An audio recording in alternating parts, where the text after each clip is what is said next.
What happened on Friday for the Monaco Grand Prix? Hello everybody and welcome back to the P1 podcast with Matt and Tommy. It's Monaco Grand Prix race weekend. Everything's back to normal. We've got Tommy back from holiday. I'm back from my quick trip from Monaco doing an amazing F124 game event, which you may have seen.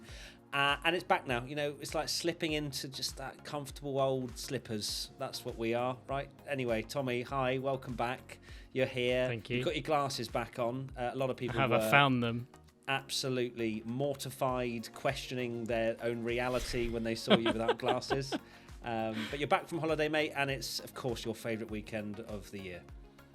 I know, I wouldn't miss it for the world. And to be fair, you know how much I hate practice. I don't hate practice, but like, I'm not the biggest fan of practice. Bruv, you hate practice. Say it with your chest. Come on. You can't go back on this now. No, I don't diss. I just never been the biggest fan of practice. But this weekend, I love it. I watch like every second of it. It makes me feel like a little kid again watching it. Just cars at Monaco. It's just great.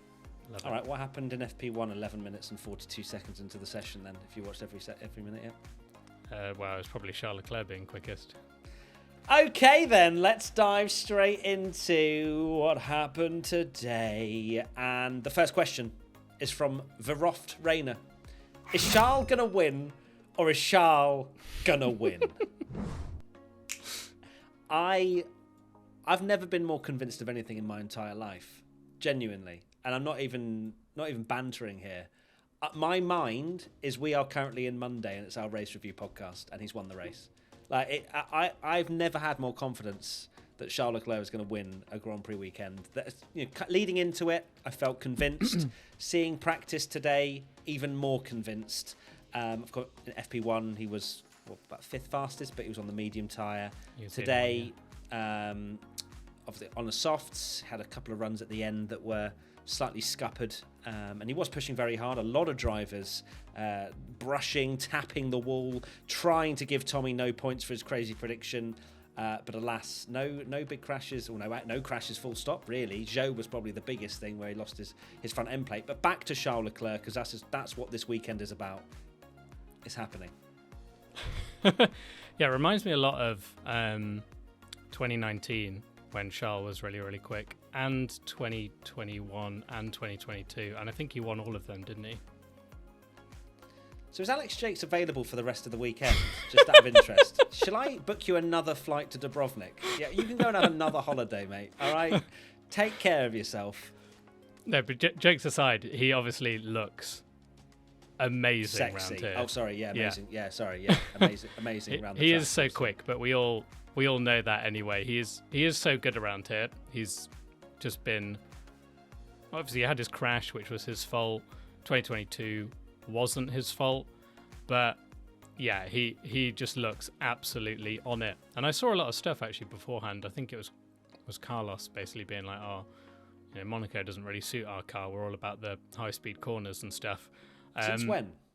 Does he still think he's driving for McLaren? What's going on? Yeah, but I guess I think he's not wrong maybe to a point, but Charles does always bring that extra something here, and it's one of those tracks where it's very rare in Formula One now where you can have like signature tracks because the cars are easier to drive than they were back in the day, and things like that, and it is a lot about the performance of the car.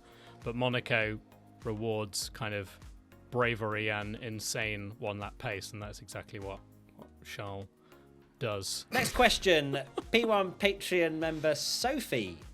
Is Hamilton's experience why he looks good around Monaco, or did Mercedes figure it out? I don't trust Mercedes as far as I can throw them when it comes to practice sessions, just in general. They bait us and then they get knocked out in Q2. There's all kinds of up and down with Mercedes, but I will say they have looked very strong in Friday today, especially in the hands of Lewis Hamilton. I will say that I'm not going to particularly lean on the fact Hamilton's so amazing around Monaco or anything like that, because you can see there is quite a lot of teammate discrepancies in the times. Leclerc is so far 6/10 clear of Sainz. You have Hamilton that's around 7/10 clear of Russell. There are these big gaps, so I'm not going to say that's purely down to Hamilton, but Hamilton is good around Monaco. I feel like he gets a bit of a bad rep for potentially not being great, but he is pretty decent around here, and yeah, the experience helps for sure, but I think it's more around the fact that Mercedes have this small window of working, and it's worked on Friday, so hopefully they haven't used all of their small window of working on the practice day, because that's what has happened in the past. Yeah, it definitely has. When they were very quick in FP1, it was like, we've seen this one before. But, you know, their car has not been good around the high-speed corners, so maybe it does just suit low-speed tracks. Quite an interesting sort of story over the weekend is they've got this one new front wing that Hamilton isn't actually using, which is just for George Russell, but then they're kind of also scared that if they damage that wing or something goes wrong with it between qualifying and the race, obviously it's a different specification, so you'd have to start from the pit lane and that would just ruin your whole Monaco race. So Hamilton's opted to not use it, but he's looked very quick anyway. So yeah, it's looking good so far for Hamilton, but it's so difficult because Mercedes, of all the teams not to be baited by in practice, it's Mercedes, because they could quite easily have this pace and be on the front row, or they could be out.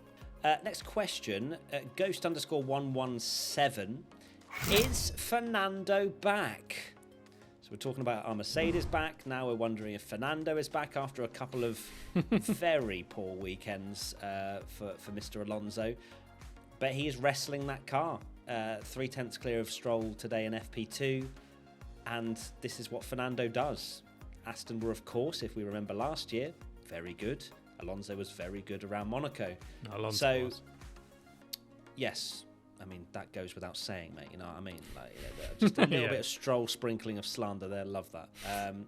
But yeah, again, we're not going to jump into too many conclusions apart from Charles Leclerc winning everything. I think Fernando, he will wrestle that car into Q3 if he is back on form, which I believe Monaco you have to be, otherwise you're in the walls. It did in Imola seem like the classic Aston Martin get upgrades and get worse, which we've seen. Aston Martin get upgrades and Lance Stroll absolutely destroys Fernando Alonso is what happened. So, oh yeah, his brilliant 9th place. Alonso's looking very good. He is a bit of a Monaco specialist. Could have won last year, different circumstances. So I think he'll challenge, but I would be very surprised if he was third in qualifying. I think there's still see more from the McLarens, of course, as well, and Red Bull. We don't know yet, but we'll see. Well, speaking of, P1 Patreon member Chillar asks, do we truly believe that Red Bull is sandbagging? Max Verstappen 4th, then you had Sergio Perez down in 8th. Just sandbagging. No, there's no sandbagging here. Verstappen said in practice he was jumping around like a kangaroo, getting headaches. The Red Bull does not work well around bumps and curbs, and unfortunately Monaco is very bumpy, and it's unsettling the car, it's unsettling Max Verstappen, complaining once again, but we're not going to jump again to too many, because I learnt my lesson, with Red Bull and Imola in particular, and how much Max was struggling in practice for Imola, and he came away with the W, and that's Max Verstappen in a nutshell, not necessarily Red Bull and whatever. I think Max outperformed even like normal expectations, I would say, for Max Verstappen in Imola. So we can't write them off just yet, but just as we kind of predicted and thought, Red Bull are on the back foot again. It's not a traditional track for them to really basically flourish. A more traditional track where it's a bit more open and Max can deal with the twitchy car better is where he comes into his own. But with Monaco, he had very many near misses, did Max Verstappen, to try and get rid of your crazy prediction point of no crashes this weekend. But he got very, very close.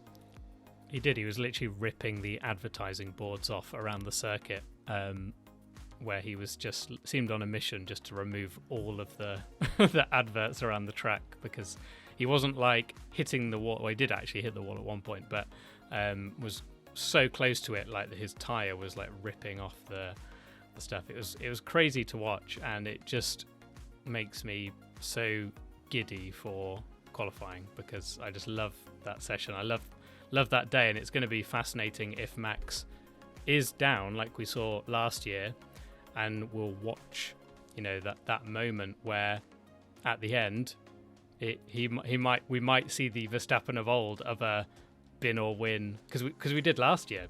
He was so close to the wall. His final sector was unbelievable, when he was 3/10 down and we thought it was all over. And I'm sure it will, whether it will happen again where he gets pole, we don't know, but I'm sure he'll give it absolutely everything.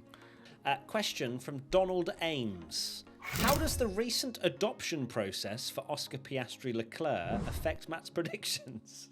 Now, for those of you unaware, Oscar Piastri over the last few weekends has been trying to find any kind of home race in his genes, in his family tree, to basically announce that he has a home race almost every single race weekend. He couldn't find any Monegasque family tree members, and so he has essentially opened himself up to adoption, in which Leclerc said he would take him on board. And F1 actually went as far as including him as Oscar Piastri - Leclerc in the results, which I found absolutely hilarious. So fair play to Formula One for doing that. Although, can you imagine if you were not like privy to this meme culture, and you're like, so is Oscar and Charles in a relationship? Have they just got married and now he has a double-barreled surname? Yeah, like what's happened here? Because it's such a formal graphic as well. Like it was in like the race, you know, like the kind of that looks a little bit like just the standings, and it's very like a formal graphic, and then you just see that it says, yeah, like Oscar Piastri Leclerc. Very, very odd, but funny that they got involved on that. And I did like the fact that his mum replied to the initial message as well on Twitter, basically being like, "Charles, we need to talk" or something, which is quite funny. But yeah, that is quite funny that you've predicted. So technically, have you predicted a Leclerc biggest flop? Look, very much on the last resort here. If Charles has a terrible weekend, then I'm taking half a point at the very least because of what's happened here, and there is a mix. And also, I've predicted Oscar to win and get pole. So Leclerc flop. Yeah, so basically we have about 6 opportunities to Michael Massey half points here to keep the predictions championship alive, because it is loophole McGee, basically. Question from B1 Patreon member Nicola. Why are the drivers making out with the barriers all over the place? I feel like we've not seen them kissing the barriers quite so much before. What a way to phrase a question there, Nicola. I will say that it very much was a regular occurrence, the drivers tapping the barriers. I'm not sure why. It's not as if this is the first year of regulations or the first year that they're getting used to this size of car, but a lot of drivers were on the ragged edge. Perhaps there was an element of pushing them a bit too hard too soon because they thought that the rain was coming, and therefore they've just absolutely sent it. That's maybe one suggestion I want to give, is that they really tried to get the dry running in, but of course no rain really came down. They did, yeah. It was so close in some moments. I wonder if there's the fact that people have done very quick laps. Obviously Charles' lap was it quicker than pole last year? Yes, it was. Yeah, it is quicker than pole last year. That's why it's done. Yeah, wrapped up. So But the fact that they pushed so much in FP2, I wonder if part of that is the fact that we've seen, it's happened to Leclerc, it's also happened to Verstappen, that people have crashed in FP3, and then it's happened to Alonso as well. It's happened to so many drivers at this track that normally FP3 is where you dial in for quali mode, but it's almost a risk here, because if you smash it in the wall going absolutely ham, you could completely miss qualifying and ruin your whole weekend, because we know how important qualifying is, and it's basically the race, which we've seen many times. So maybe they were pushing more today because they knew that if something went wrong, things could be repaired, or the width of the cars. But there seemed to be so many more moments than normal, and it was really thrilling to watch because, yeah, just so many moments. And actually, one thing to clarify, and you kind of already mentioned it, but the Zhou Guanyu incident, I would argue, wasn't a crash because it's just an end plate flew off. No. What we said was that a crane had to come out, and the crane did not come out. But I will say to Zhou, how dare you, unleashing the beginning potentially of the Monaco curse, because of course his debris on the track made Charles Leclerc drive over it, of all the drivers, and then for it to literally get stuck in his car basically. Gave me slight anxiety that he was going to get some floor damage there and whatnot. That would have been peak Leclerc if that was qualifying. He was absolutely rapid. That was like Q1, and then his floor was damaged for the rest of the session, and he couldn't go quicker. And he still stuck it on pole because he's the greatest driver of all time.